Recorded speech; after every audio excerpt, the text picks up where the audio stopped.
저는 조정 테이블에서 남편 장민석이 당신이 불임 사실을 숨기고 결혼했다며 위자료 3억을 요구할 때 서랍에서 27살 때 받은 자궁전절제 수술 확인서를 꺼냈습니다.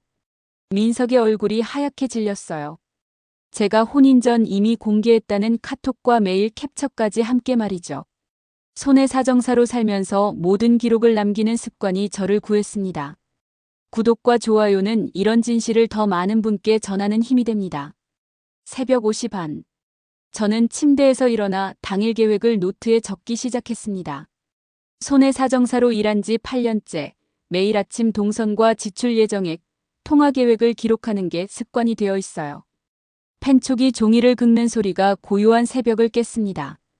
찬 공기가 얼굴을 스쳤습니다.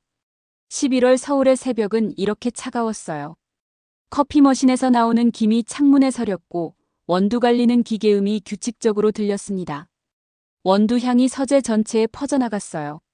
서재 책상 위에는 어제까지 정리한 사건 파일들이 가지런히 놓여 있었어요. 보험 사기 의혹 건들이 대부분이었습니다. 허위 사고 신고, 과장된 후유증 주장, 조작된 증거들이 제 전문 분야였거든요. 손해사정사의 일은 진실과 거짓을 구분하는 것이었습니다. 윤다혜, 33살. 결혼 3년 차입니다. 남편 장민석은 35살로 스타트업 CTO로 일하고 있어요. 똑똑한 사람이지만 자신의 일을 잘 말하지 않는 편입니다. 비밀주의 성향이 강했죠. 처음에는 신비롭다고 생각했는데 지금은 답답할 때가 많아요. 책상 서랍 깊숙한 곳에는 특별한 서류가 보관되어 있었어요.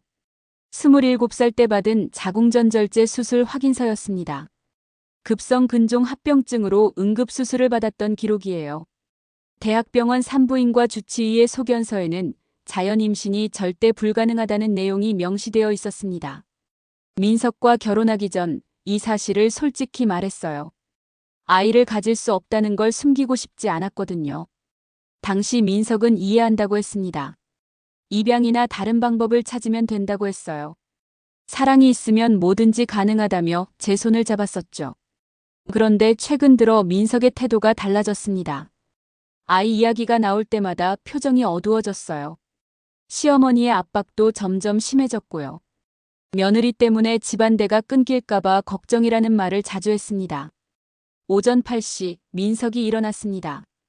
평소보다 표정이 밝아 보였어요. 화장실에서 세수를 하고 나온 민석이 아침 식탁에 앉으며 말했습니다.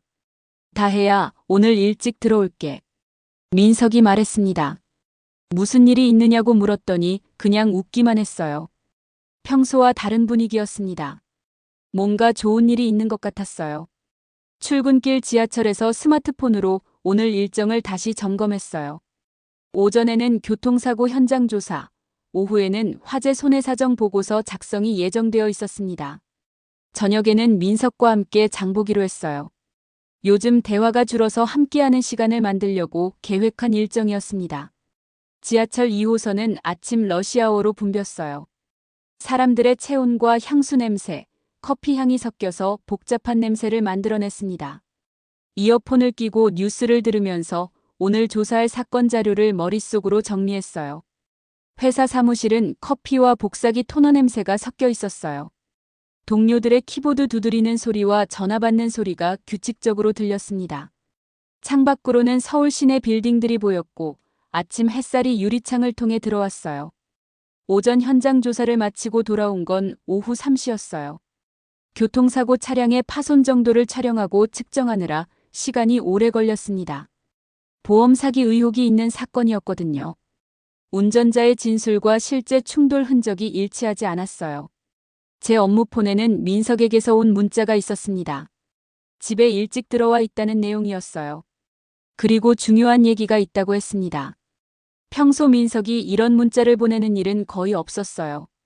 퇴근 시간이 되자 궁금함이 커졌습니다. 무슨 중요한 이야기일까 생각하면서 집으로 향했어요. 지하철에서 내려 아파트로 걸어가는 동안 여러 가지 추측을 해봤습니다. 혹시 승진 소식일까 아니면 이사 계획일까. 집에 도착하니 민석이 거실 소파에 앉아 있었습니다.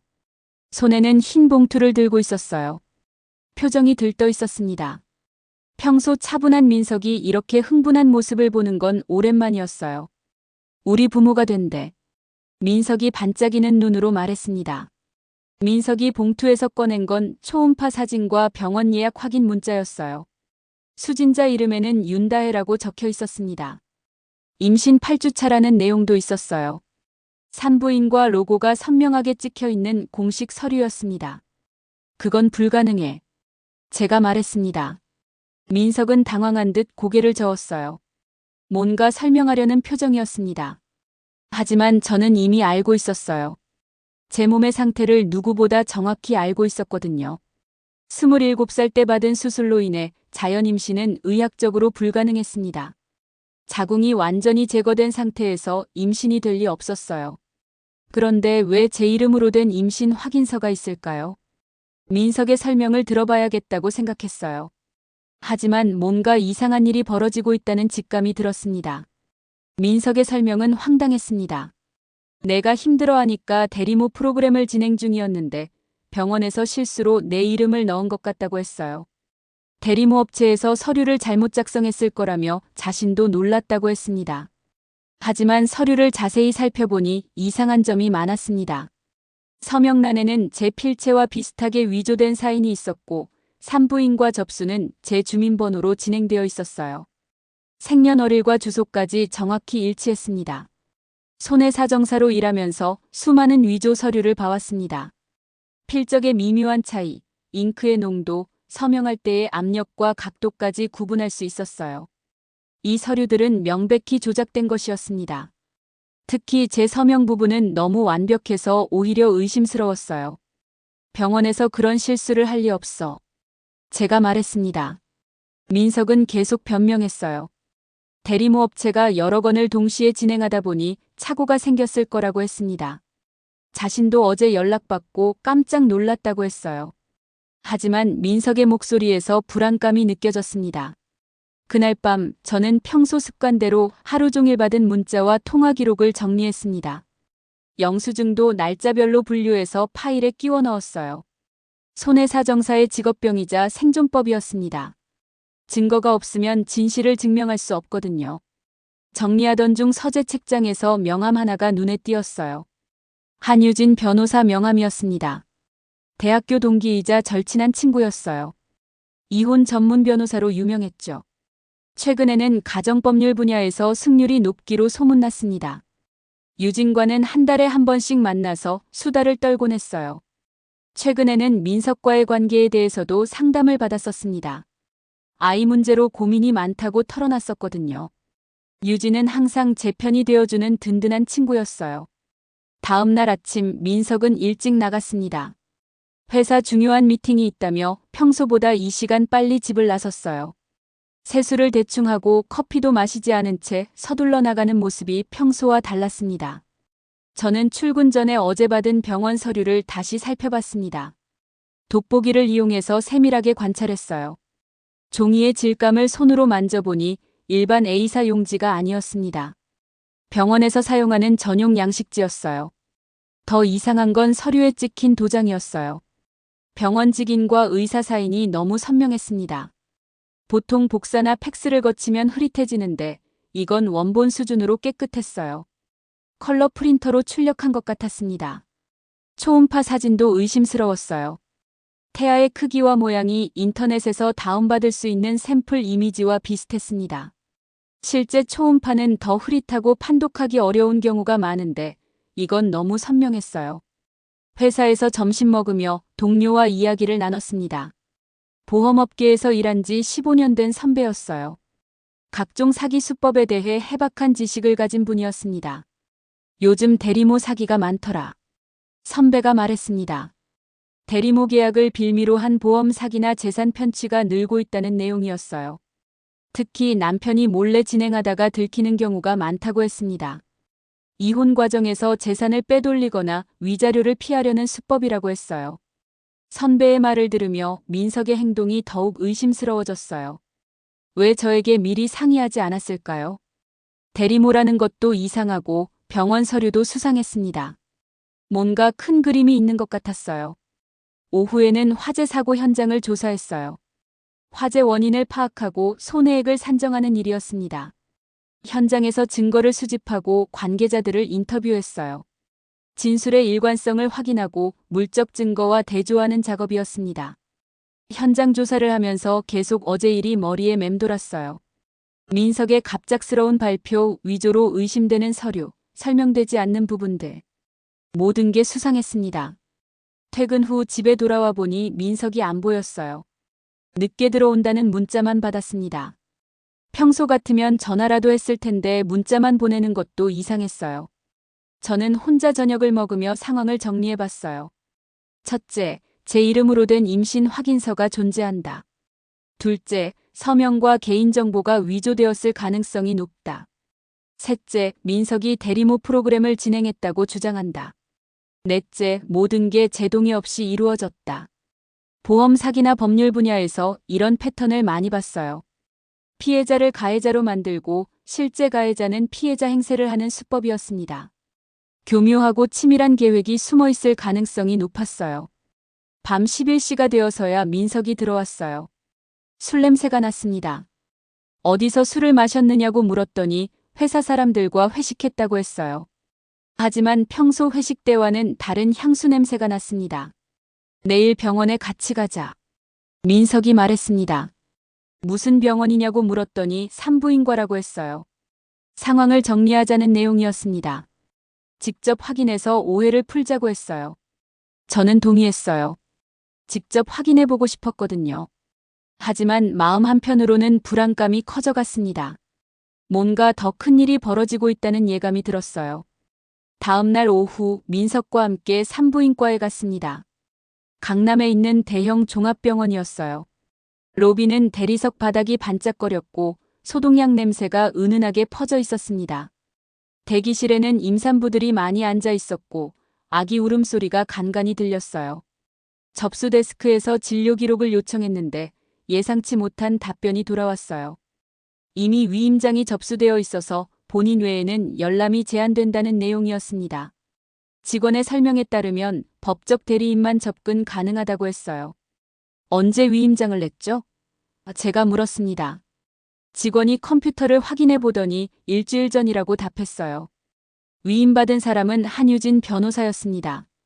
제 절친 친구인 유진이 왜 제 동의 없이 위임장을 냈을까요? 더욱 이상한 건 제가 위임장에 서명한 기억이 전혀 없다는 점이었어요.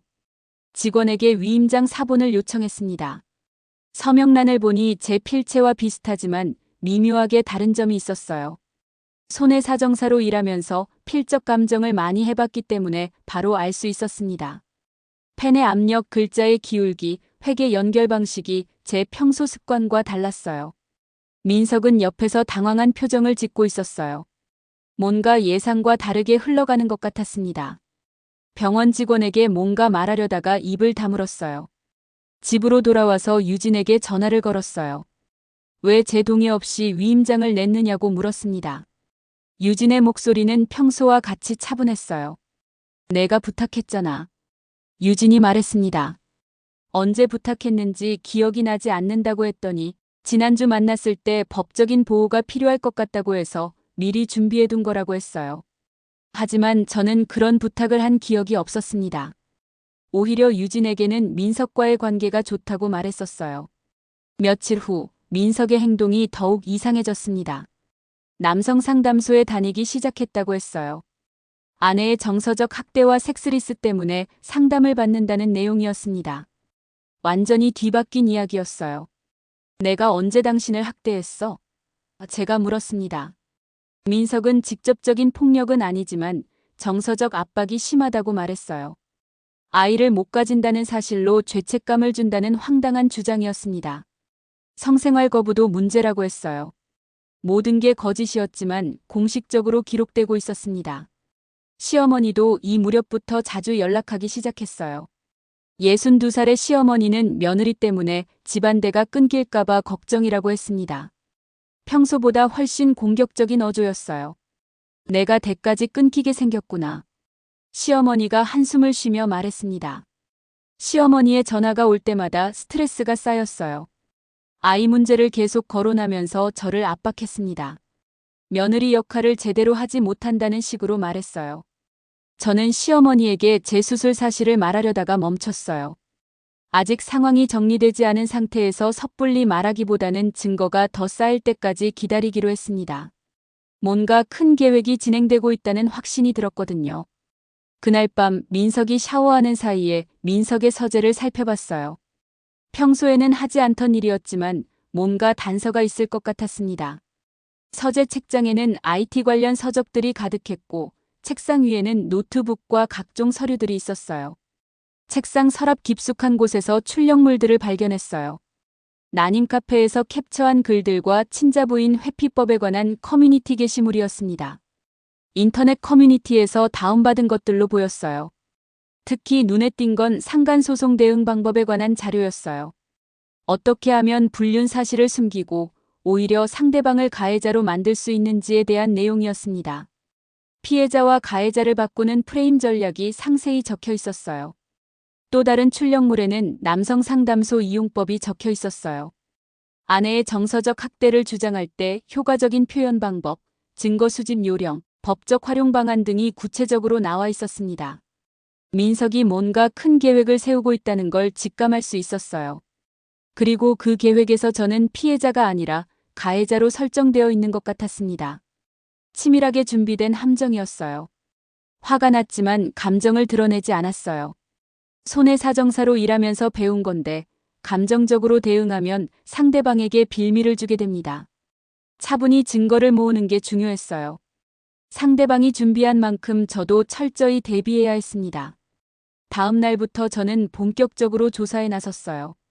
민석의 행동 패턴, 통화 기록, 카드 사용 내역을 체크하기 시작했습니다. 손해사정사의 직업적 본능이 발동했어요. 진실을 찾아야 했습니다. 일주일 후 인터넷에서 이상한 영상을 발견했어요. 유튜브 추천 알고리즘에 뜬 라이브 방송이었는데 제목이 선희의 대리모가 된 이유였습니다. 허서진이라는 뷰티 인플루언서가 올린 영상이었어요. 29살의 서진은 구독자 50만 명을 가진 인기 유튜버였어요. 평소에는 화장품 리뷰나 패션 하울 영상을 주로 올리는 사람이었습니다. 그런 서진이 갑자기 대리모 이야기를 하는 게 의외였어요. 서진이 자신이 선희의 대리모 역할을 하고 있다고 공개했습니다. 임신 8주차라며 초음파 사진까지 보여줬어요. 불임으로 고생하는 부부를 위해 도움을 주고 있다는 내용이었습니다. 시청자들의 반응은 뜨거웠어요. 라이브 방송 중에 서진이 보여준 서류 중 일부에서 제 이름이 흐릿하게 보였어요. 병원 청구서 같은 것이었는데 윤다혜라는 글자가 선명했습니다. 화면이 빠르게 넘어가서 자세히 보지는 못했지만 분명 제 이름이었어요. 더 놀라운 건 서진이 들고 있던 가방이었어요. 한정판 명품 가방으로 가격이 300만 원이 넘는 제품이었습니다. 작년에 출시된 것으로 매장에서도 구하기 어려운 제품이었어요. 저는 그 가방을 본 기억이 있었어요. 민석이 최근에 뭔가 비싼 걸 샀다고 했었거든요. 하지만 제게는 보여주지 않았어요. 집에 돌아와서 민석의 카드 사용 내역을 확인해 봤습니다. 가계부를 쓰는 습관 때문에 모든 카드 사용 내역을 정리하고 있었어요. 지난주 같은 날짜에 청담동 명품 매장에서 정확히 그 금액이 결제되어 있었습니다. 민석이 서진에게 그 가방을 사준 게 분명했습니다. 대리모에게 300만 원짜리 선물을 주는 것도 이상했지만 왜 저에게는 말하지 않았을까요? 단순한 감사 표시치고는 너무 과한 액수였어요. 서진의 인스타그램을 뒤져봤더니 더 많은 단서를 찾을 수 있었어요. 최근 몇 달 동안 고급 레스토랑에서 찍은 사진들이 많았습니다. 혼자 가기에는 비싼 곳들이었어요. 미슐랭 스타 레스토랑, 호텔 라운지, 고급 카페들이었습니다. 게시물에 태그된 위치를 보니 모두 강남 일대였어요. 민석의 회사 근처였습니다. 시간대도 대부분 점심시간이나 저녁시간이었어요. 누군가와 함께 다녔다는 걸 추측할 수 있었습니다. 보험 사기 사건을 조사하면서 익힌 패턴 분석을 이 상황에 대입해봤습니다. 명목상 계약을 맺고 실제로는 돈을 빼돌리거나 다른 목적을 숨기는 수법이었어요.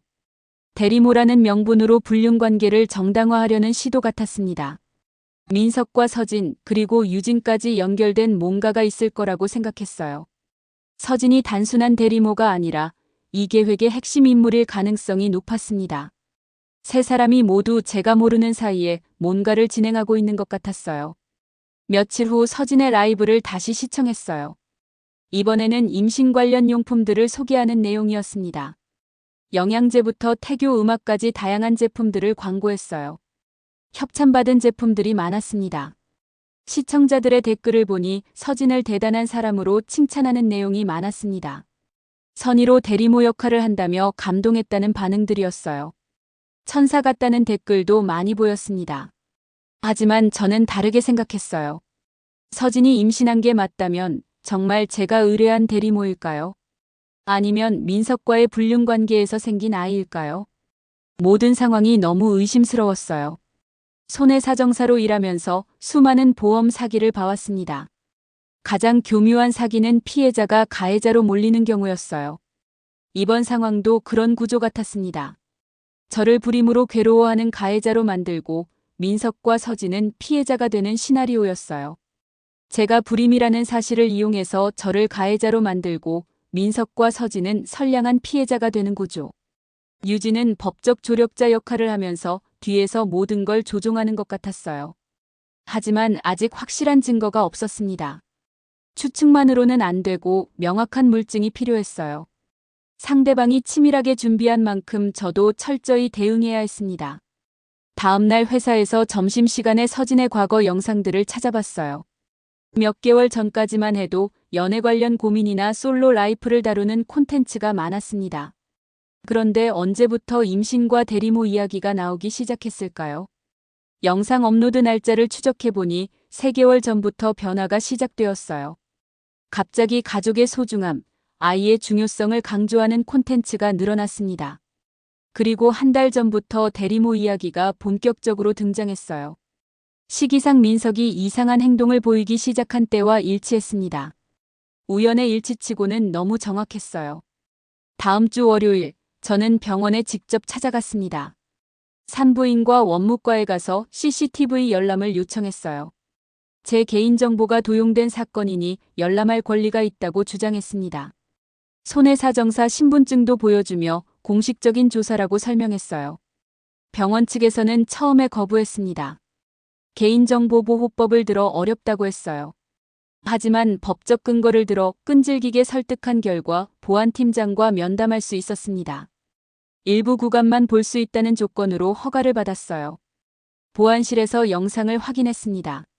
지난주 제가 왔다고 기록된 날의 영상이었어요. 하지만 실제로는 제가 가지 않은 날이었습니다. CCTV 화면을 보니 충격적인 장면이 있었어요. 서진이 병원에 왔는데 옆에 동행한 사람이 유진이었습니다. 제 절친 친구이자 변호사인 유진이 서진과 함께 산부인과에 온 거예요. 둘이 매우 친밀해 보였습니다. 처음 보는 사이가 아니라는 게 확실했어요. 유진이 서진에게 뭔가를 설명해주는 모습도 보였습니다. 서류를 보여주며 법률 가이드를 해주는 것 같았어요. 접수 창구에서도 유진이 대신 처리하는 모습이 찍혀 있었습니다. 더 놀라운 건 서진이 제 신분증을 가지고 있었다는 점이었어요. 물론 진짜는 아니고 위조품이었겠지만 접수할 때 자연스럽게 제시했습니다. 유진이 옆에서 지켜보고 있었어요. 집에 돌아와서 민석의 서재를 더 자세히 뒤져봤어요. 이번에는 컴퓨터까지 확인하기로 했습니다. 민석의 노트북 비밀번호는 제 생일이었어요. 쉽게 접속할 수 있었습니다. 브라우저 히스토리를 확인해보니 충격적인 내용들이 있었어요. 친자부인 소송, 상간녀 보호법, 이혼 시 재산 분할 최소화 방법 등을 검색한 기록이 수십 개 있었습니다. 모두 최근 3개월 내의 기록들이었어요. 더 충격적인 건 컴퓨터 본체 뒤편에 숨겨진 USB를 발견한 것이었어요. 책상을 옮기다가 우연히 떨어진 USB였습니다. 비밀번호가 걸려 있었지만 민석의 생년월일로 쉽게 풀렸습니다. USB 안에는 더욱 충격적인 내용들이 들어 있었어요. 유진, 민석, 서진의 단톡방 캡처였습니다. 몇 달 전부터 주고받은 대화 내용이 모두 저장되어 있었어요. 날짜 순으로 정리까지 되어 있었습니다. 대화 내용을 보니 이들이 치밀하게 계획을 세웠다는 걸 알 수 있었어요. 저를 정신적 가해자로 몰고 민석을 피해자로 만드는 시나리오였습니다. 모든 게 각본대로 진행되고 있었어요. 특히 유진의 메시지가 가장 충격적이었어요. 상간 소문나면 남성 상담소 라인으로 밀어붙여라는 내용이 있었습니다. 해바라기 센터가 아니라 남성 상담소를 통해 저를 가해자로 프레임을 씌우겠다는 의미였어요. 또 다른 메시지에서는 위자료와 재산 분할에 대한 계산도 나와 있었습니다. 위자료 5억부터 시작해서 조정해서 재산 절반이라는 구체적인 금액까지 적혀 있었어요. 제 재산까지 조사해둔 것 같았습니다. 가장 교묘한 부분은 친자 확인 회피 방법이었습니다. 친자 특정 안 되게 동시 교제 유지라는 메시지가 있었어요. 서진이 다른 남자들과도 관계를 유지해서 아버지가 누구인지 모호하게 만들겠다는 계획이었습니다. 실제로 서진의 카톡 프로필 사진 중에 다른 남자들과 찍은 사진들이 있었어요. 최소 2명 이상의 남자와 동시에 만나고 있는 것 같았습니다. 모두 기혼자들로 보였어요. 한편 남성 상담소 기록에는 제가 가해자로 기재되어 있었어요. 정서적 학대, 성적 거부, 출산 압박 등의 내용이 상세히 적혀 있었습니다. 모두 거짓이었지만 공식 기록으로 남아 있어서 법적 효력이 있을 수 있었어요. 이 기록들은 나중에 이혼 조정이나 재판에서 불리한 증거로 활용될 예정이었습니다. 저는 가해자가 되고 민석은 피해자가 되는 완벽한 구조였어요. 심지어 명예훼손이나 무고죄로 역고발당할 위험도 있었습니다. 가장 화가 났던 건 유진의 배신이었어요. 대학 때부터 20년 가까이 친하게 지낸 친구였거든요. 제 모든 비밀을 알고 있고 항상 제 편이 되어줬던 사람이었어요. 그런 유진이 뒤에서 이런 계획을 세우고 있었다니 믿을 수 없었습니다. 화가 났지만 감정을 억누르고 증거를 더 수집하기로 했어요. 이들의 계획을 완전히 파악해야 대응할 수 있을 테니까요. 상대방이 치밀하게 준비한 만큼 저도 더 철저히 준비해야 했습니다. 그날 밤 민석이 늦게 들어왔어요.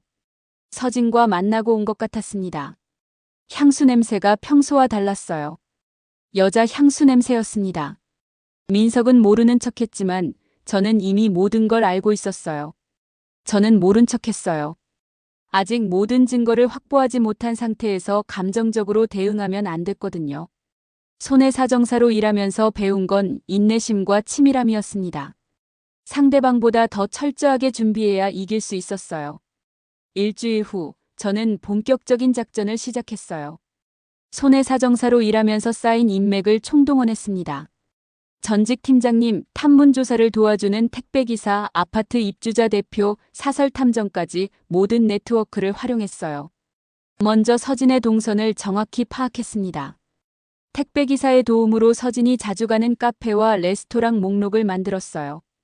그리고 그곳들에서 누구와 만나는지, 언제 만나는지 시간까지 확인했습니다. 결과는 예상을 뛰어넘었어요. 서진이 민석뿐만 아니라 다른 남자들과도 정기적으로 만나고 있었습니다. 모두 기혼자들이었어요.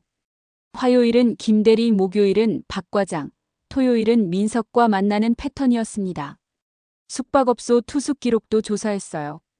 개인정보 보호 때문에 쉽지 않았지만 전직 팀장님의 도움으로 일부 확인할 수 있었습니다. 서진의 이름으로 된 예약이 여러 군데 있었어요. 모두 다른 남자들과 함께였습니다. 차량 번호 매칭도 해봤습니다. 서진과 함께 다녔던 차량들의 소유주를 확인한 결과 3명의 남자가 모두 달랐어요. 복수의 아버지 가능성을 확보하려는 계획이 맞았습니다. 교묘하고 치밀한 작전이었어요. 가장 결정적인 증거는 결제 기록이었어요. 서진의 라이브에서 봤던 한정판 가방 구매 영수증을 민석의 카드 사용 내역에서 찾았습니다. 날짜와 금액, 심지어 매장 위치까지 정확히 일치했어요. 이제 이들을 한자리에 불러 모을 계획을 세웠어요. 대리모 잠금 지급 미팅이라는 명목으로 카페에서 만나자고 제안했습니다. 모든 걸 정리하고 마무리하자는 식으로 접근했어요. 민석에게는 서진에게 줄 잔금을 준비했으니 같이 가서 정리하자고 말했어요. 대리모 계약을 깔끔하게 마무리하고 싶다고 했습니다. 민석은 흔쾌히 동의했어요. 오히려 적극적으로 나서는 모습이었습니다. 유진에게는 법적 문제를 정리하기 위한 미팅이라고 했어요. 대리모 계약서 검토와 향후 법적 리스크 관리를 위해 필요하다고 설명했습니다. 변호사로서 참석해달라고 부탁했어요. 미팅 장소는 강남의 조용한 카페로 정했습니다. 개인 룸이 있는 곳으로 선택했어요. 대화 내용이 외부로 새어나가지 않는 곳이어야 했거든요. 미리 답사도 다녀왔습니다. 테이블 아래에는 미리 핀마이크를 설치해뒀어요. 손해사정사 일로 자주 사용하던 장비였습니다. 핸드백 안에는 소형 녹화 장비도 숨겨뒀어요. 모든 대화를 녹음하고 녹화할 준비를 마쳤습니다. 약속 시간 30분 전에 카페에 도착해서 최종 점검을 했어요. 마이크 상태, 녹화 각도, 배터리 잔량까지 모든 걸 확인했습니다. 실수가 있어서는 안 되는 중요한 순간이었어요. 약속 시간에 세 사람이 모두 나타났어요. 민석, 서진, 유진이 한 테이블에 앉았습니다. 저는 조금 떨어진 곳에서 지켜봤어요. 네 사람이 함께 앉기에는 너무 어색할 것 같아서 따로 앉았다고 핑계를 댔습니다. 이들의 대화가 시작되자 놀라운 내용들이 쏟아져 나왔습니다. 제가 예상했던 것보다 훨씬 치밀한 계획이었어요. 이들은 이미 몇 달 전부터 모든 걸 준비해왔던 겁니다. 일단 다혜를 가해자로 만드는 게 1단계야. 유진이 말했습니다. 남성 상담소 기록은 이미 충분히 쌓였어. 민석이 답했습니다. 임신은 이제 확실하니까 진짜 확인만 피하면 돼. 서진이 덧붙였습니다. 모든 대화가 선명하게 녹음되고 있었어요. 이들이 저를 함정에 빠뜨리려는 모든 계획이 증거로 남고 있었습니다. 상간 소문나면 남성 상담소 라인으로 밀어붙여. 유진이 구체적으로 설명했습니다. 위자료는 5억부터 시작해서 재산은 조정해서 절반씩 나누자. 민석이 계산기를 두드리며 말했습니다. 친자 특정 안 되게 김대리, 박 과장이랑도 계속 만나고 있어. 서진이 웃으며 말했습니다. 가장 충격적인 건 서진이 다른 남자들과의 관계에 대해 구체적으로 말한 부분이었어요. 숙박 기록과 차량 번호까지 언급하면서 완벽한 알리바이를 만들었다고 자랑했습니다. 김대리랑은 화요일마다 강남 호텔, 박 과장이랑은 목요일마다 잠실 호텔에서 만나고 있으니까. 친자 확인 나와도 누가 아빠인지 모르겠다고 하면 돼. 서진이 웃으며 말했습니다. 1시간가량의 대화가 모두 녹음되었어요. 세 사람의 공모 사실, 구체적인 계획, 사기 의도까지 모든 게 명확하게 드러났습니다. 저는 충분한 증거를 확보했다고 판단하고 자리를 떴어요. 집에 돌아와서 녹음 파일을 정리했어요. 핵심 부분들을 별도로 편집해서 USB에 저장했습니다. 법정에서 제출할 수 있도록 시간 순서대로 정리했어요. 이제 법적 대응을 할 준비가 완전히 끝났습니다. 한 달 후 가정법원에서 이혼 조정이 시작되었습니다. 민석 측에서 먼저 조정을 신청했어요. 예상했던 대로였습니다. 이들의 계획대로 진행되고 있었어요. 상대 측 변호사는 유진이 아닌 다른 사람이었습니다. 유진은 이해관계 때문에 직접 변호사 역할을 할 수 없었거든요. 대신 유진과 친한 다른 변호사가 나왔어요. 50대 중반의 베테랑 변호사였습니다. 법원 조정실은 차가운 형광등 불빛이 내리쬐고 있었어요. 회의용 긴 테이블과 딱딱한 의자들이 있었습니다. 벽에는 각종 법률 조항들이 액자에 걸려 있었어요. 긴장되는 분위기였습니다. 조정위원들 앞에서 민석 측의 주장이 시작되었어요. 내용은 예상했던 그대로였습니다. 치밀하게 준비된 시나리오였어요. 상대 측 변호사가 차분한 목소리로 말했어요.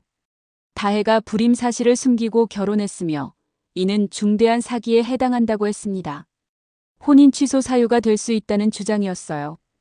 게다가 성생활 거부와 정서적 학대로 남편에게 정신적 피해를 입혔으니 위자료 3억을 지급하라는 요구였습니다. 남성 상담소 기록도 제출했습니다. 제가 민석을 정서적으로 학대했다는 내용이 A사 용지 10장에 걸쳐 상세히 기록되어 있었어요. 상담 날짜, 상담 내용, 상담사 소견까지 모두 포함된 공식 서류였습니다. 조정위원들도 처음에는 상대 측 주장에 수긍하는 분위기였어요. 불임을 숨기고 결혼한 것이 사실이라면 문제가 될 수 있다고 했습니다. 정서적 학대 기록도 공신력 있는 기관에서 나온 것이어서 무시할 수 없다고 했어요. 민석은 조정위원들 앞에서 피해자 연기를 완벽하게 해냈어요. 눈물까지 흘리면서 자신이 얼마나 고통받았는지 호소했습니다. 아이를 간절히 원했는데 아내가 거짓말을 했다며 괴로워하는 모습을 보여줬어요. 이제 제 차례였어요. 저는 침착하게 가방에서 서류들을 꺼내기 시작했습니다. 한 달 동안 철저히 준비한 증거들이었어요. 상대방보다 훨씬 많은 자료를 준비했습니다. 첫 번째로 제시한 건 27살 때 받은 자궁전절제 수술 확인서였어요. 대학병원에서 발급받은 공식 서류였습니다. 급성 근종 합병증으로 응급수술을 받았다는 내용과 자연임신이 불가능하다는 의사소견이 명시되어 있었어요. 저는 결혼 전에 이미 이 사실을 공개했습니다. 제가 조정위원들을 바라보며 말했습니다. 두 번째로 민석과 주고받은 카톡과 메일 캡처를 제출했어요. 결혼 전 교제 시절부터 제 상황을 솔직히 말했고 민석이 이해한다고 답한 내용이 모두 기록되어 있었습니다. 손해사정사의 기록 습관 덕분에 모든 대화가 백업되어 있었어요. 날짜와 시간까지 정확히 남아 있었습니다. 민석이 괜찮다, 우리 사랑이 있으면 뭐든지 가능해라고 답한 메시지도 있었어요. 입양을 고려해보자는 대화도 여러 차례 나왔습니다. 세 번째는 위임장과 동의서 필적 감정 결과였어요.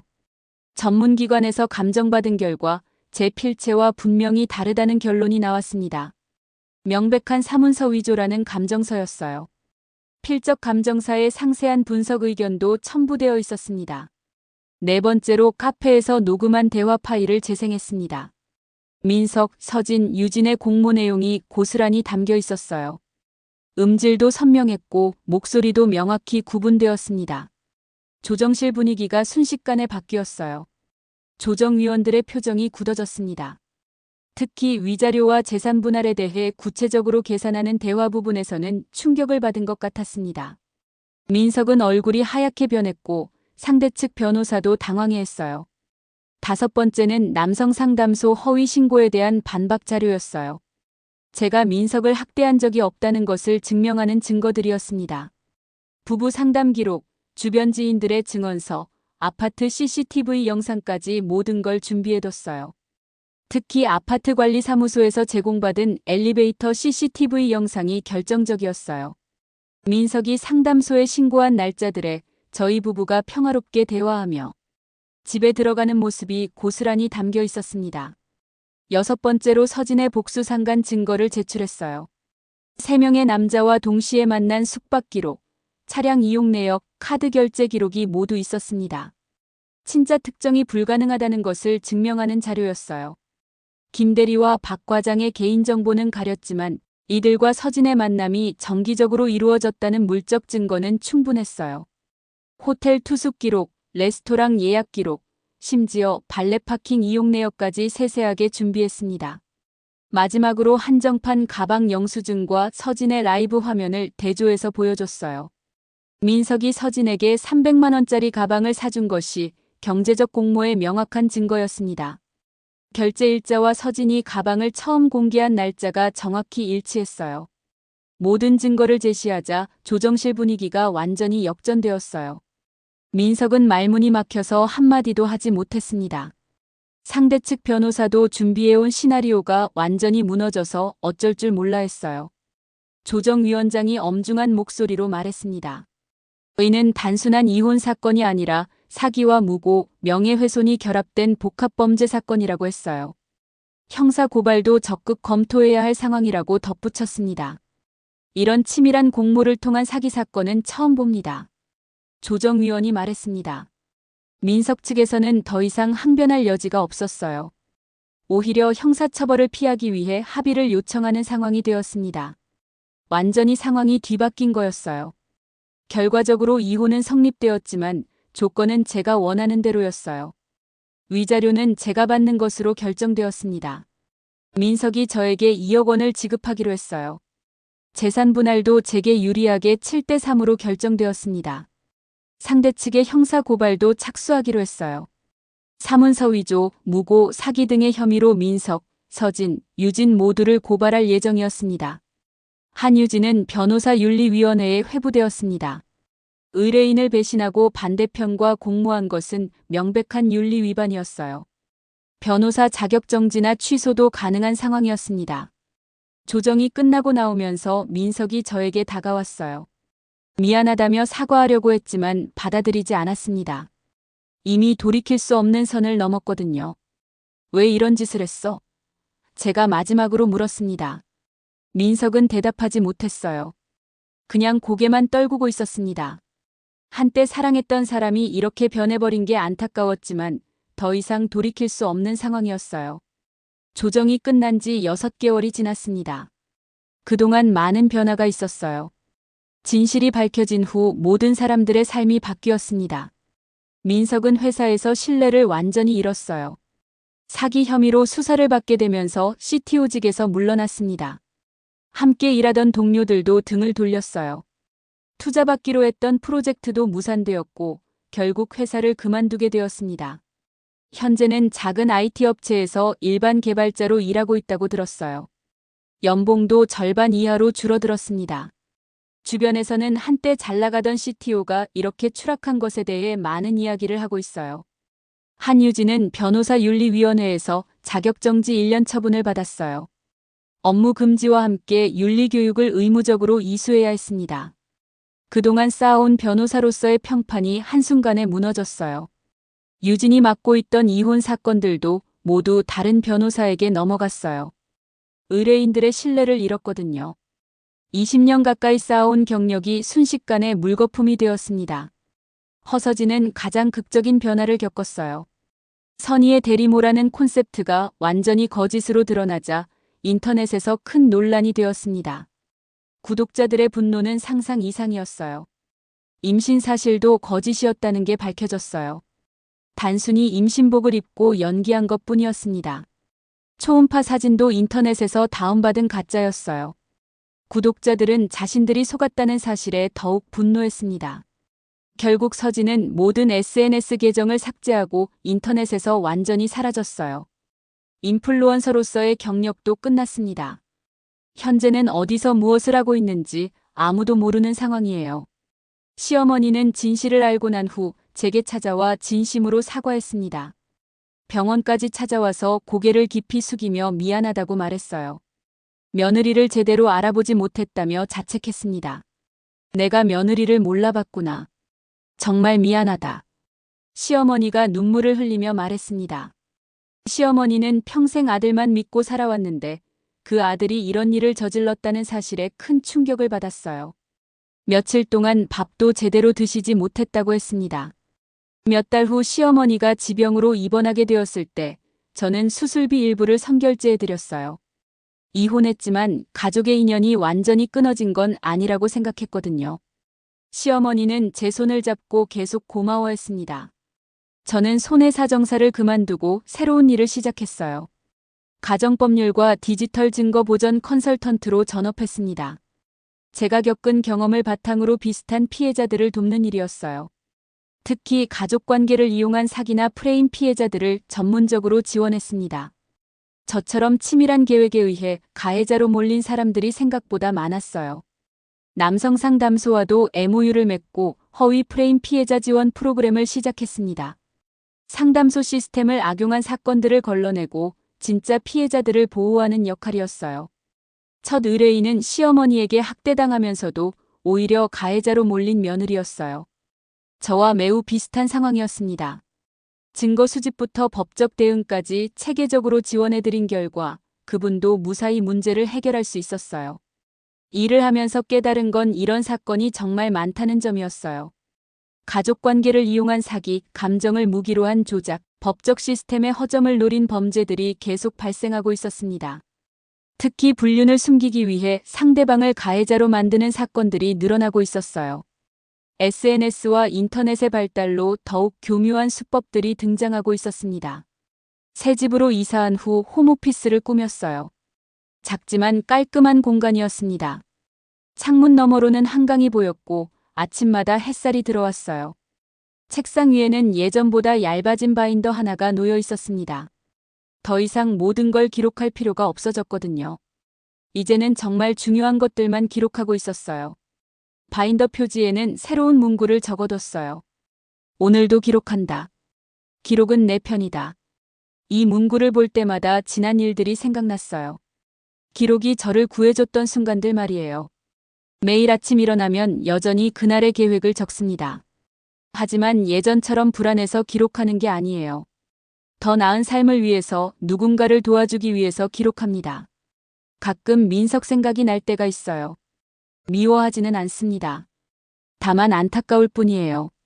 정직하게 살았다면 지금쯤 서로 다른 길에서 행복하게 살고 있을 텐데 말이에요. 유진에 대해서는 여전히 배신감이 남아있어요. 20년 가까운 우정이 한순간에 무너진 것이 가장 아팠습니다. 하지만 그것도 이제는 받아들이게 되었어요. 사람은 변할 수 있다는 걸 배웠습니다. 손해사정사로 일하면서 배운 가장 중요한 것은 진실은 항상 드러난다는 점이었어요. 아무리 교묘하게 숨기려 해도 증거는 반드시 남기 마련입니다. 거짓말은 언젠가 들통나게 되어 있어요. 제가 도와준 의뢰인들도 대부분 비슷한 상황이었어요. 치밀한 계획에 의해 함정에 빠졌지만 진실을 밝혀내면 결국 승리할 수 있었습니다. 정의는 늦더라도 반드시 실현된다는 걸 확신하게 되었어요. 새로운 사업은 점점 커져갔습니다. 입소문이 나면서 의뢰인들이 늘어났어요. 변호사, 탐정, 심리상담사 등과 네트워크를 구축해서 종합적인 서비스를 제공했습니다. 특히 디지털 증거 보전 분야에서 전문성을 인정받았어요. 메신저 대화, SNS 게시물, 카드, 사용 내역 등을 법적으로 활용할 수 있는 형태로 가공하는 기술이 뛰어났습니다. 저는 오늘도 기록합니다. 새로운 의뢰인의 상담 내용을, 수집한 증거들을, 그리고 하루의 소감을 기록해요. 누군가의 거짓과 싸우는 사람들을 위해, 그리고 진실이 승리하는 세상을 만들기 위해서요. 기록은 정말 제 편이었습니다. 가장 어두웠던 순간에 저를 구해준 것도 기록이었고, 새로운 삶을 시작할 수 있게 해준 것도 기록이었어요. 앞으로도 계속 기록하며 살아갈 예정입니다. 진실을 지키는 사람으로서 말이에요.